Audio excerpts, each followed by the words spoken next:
Estamos no mês de setembro e no Brasil este mês é dedicado a uma campanha de mobilização e de conscientização acerca da saúde mental e, de modo mais específico, a prevenção ao suicídio.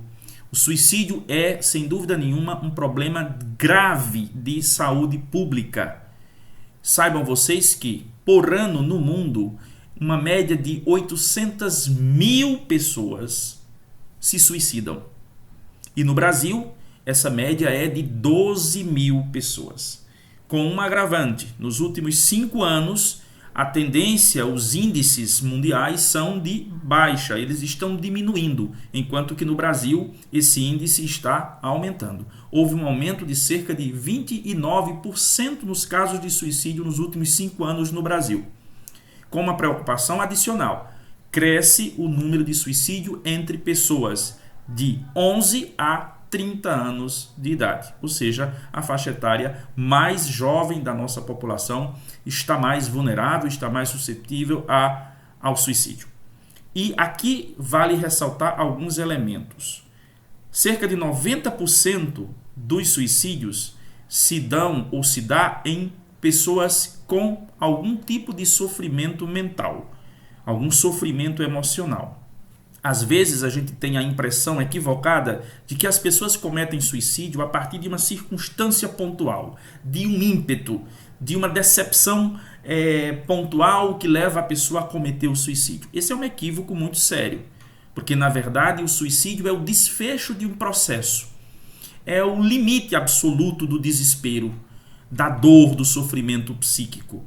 E a gente precisa cuidar das pessoas com as quais nós convivemos, na tentativa de evitar que esse adoecimento, que muitas vezes é discreto para a gente, para nós que estamos convivendo com as pessoas, nem sempre ele se manifesta muito claramente.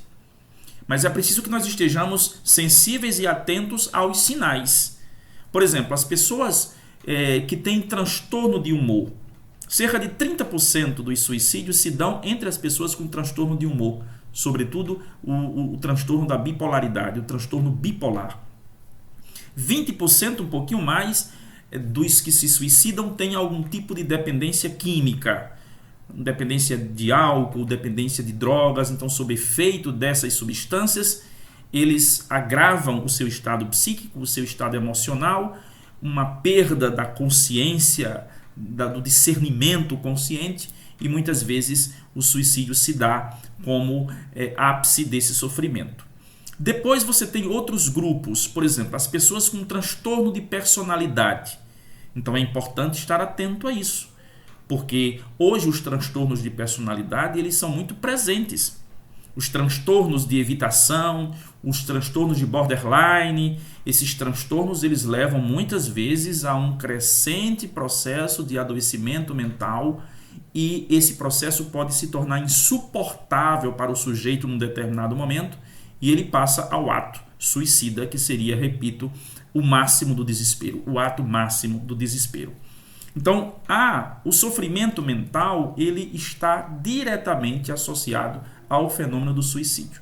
Daí porque a importância de percebermos os sinais, de ajudarmos, de socorrermos essas pessoas com as quais nós convivemos, que manifestam às vezes de forma discreta, mas acabam manifestando algum tipo de inquietação, uma inquietação que é repetitiva, uma inquietação que é duradoura.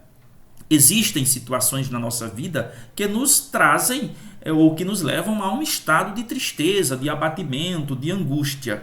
Mas você tem um motivo, você tem uma circunstância, você tem uma experiência pontual que se deu e que te leva a essa condição de humor, a essa condição afetiva, a essa condição emocional, sentimental. Mas o que mais preocupa são os casos duradouros, aquelas situações que se arrastam no tempo, que se repetem constantemente, muitas vezes por anos a fio. Então, a existência, o desafio de lidar com esse sofrimento acaba se transformando num fardo extremamente pesado, o que leva muitas pessoas ao ato desesperado do suicídio, Então, realmente é importante que todos nós fiquemos atentos àqueles e aquelas que estão conosco na nossa convivência, sejam do nosso ciclo familiar, seja do nosso ciclo de amizade, colegas de trabalho, vizinhos, pessoas com as quais nós convivemos no cotidiano de algum exercício, atividade física, na academia, no grupo do futebol. Enfim, é muito importante que nós sejamos sensibilizados e estejamos sensíveis a essas pessoas para percebermos possíveis sinais de pedido de socorro. Porque geralmente esses sinais eles são emitidos pela pessoa que está enfrentando um doloroso sofrimento mental. Muitas vezes esses sinais, eu repito, eles não são tão claros, mas é importante que nós estejamos atentos a ele.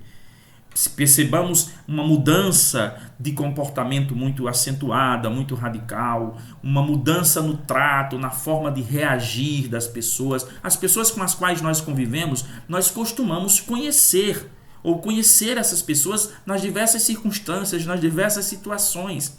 Então, se você percebe uma mudança muito radical e não há aí um elemento pontual, um acontecimento específico que justifique essa mudança temporária no jeito de ser, no jeito de agir, é importante que você aproxime-se e tente, de uma certa forma, ajudar essa pessoa.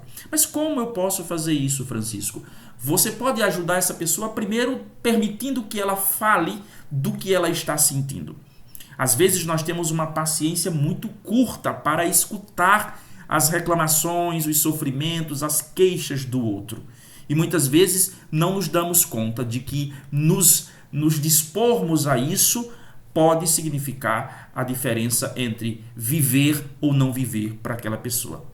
Então, às vezes é cansativo, às vezes realmente é desgastante ouvir as lamúrias, os lamentos de uma pessoa, mas é importante porque ao fazer isso, essa pessoa distensiona esse sofrimento que vai infeccionando a sua estrutura mental aos poucos.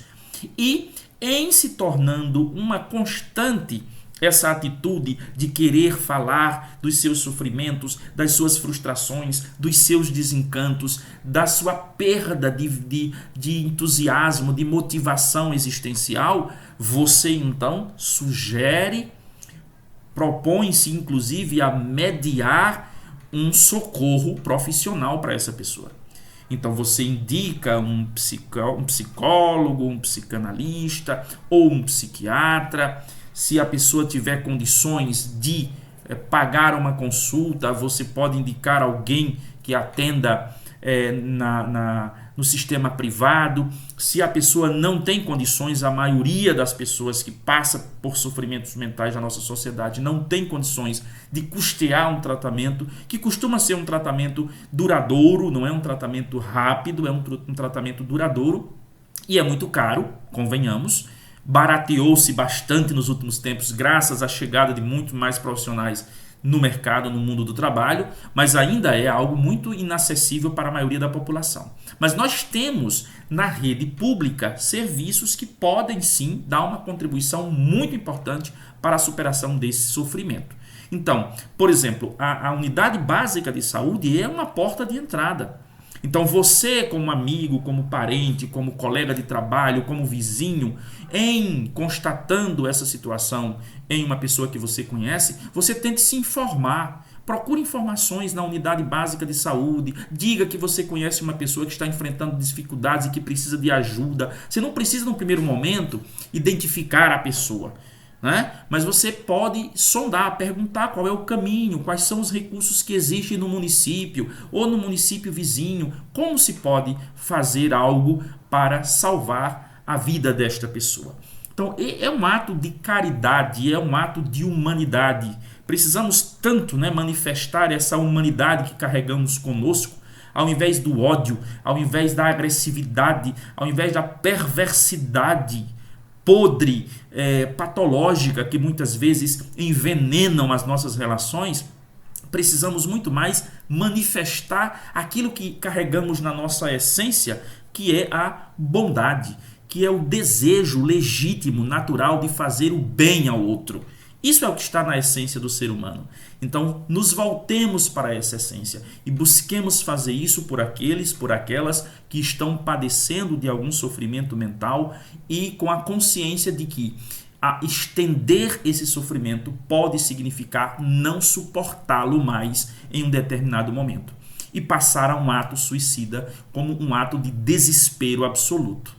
O suicídio, ele pode ser um suicídio em ato, como a gente costuma dizer, a pessoa que tira a própria vida no instante, né, pelos meios diversos que existem, ou pode ser um suicídio lento, pode ser um suicídio a longo prazo, porque as pessoas que vão desistindo aos poucos de viver, de encarar os desafios da existência, aos poucos elas vão se abandonando ao espírito mórbido, ao espírito de morte, e muitas vezes vão se fragilizando a tal ponto que acabam morrendo. Não por suas próprias mãos, não num ato radical de morte, mas num ato progressivo de morte. Então é preciso que nós também nos preocupemos com estas pessoas.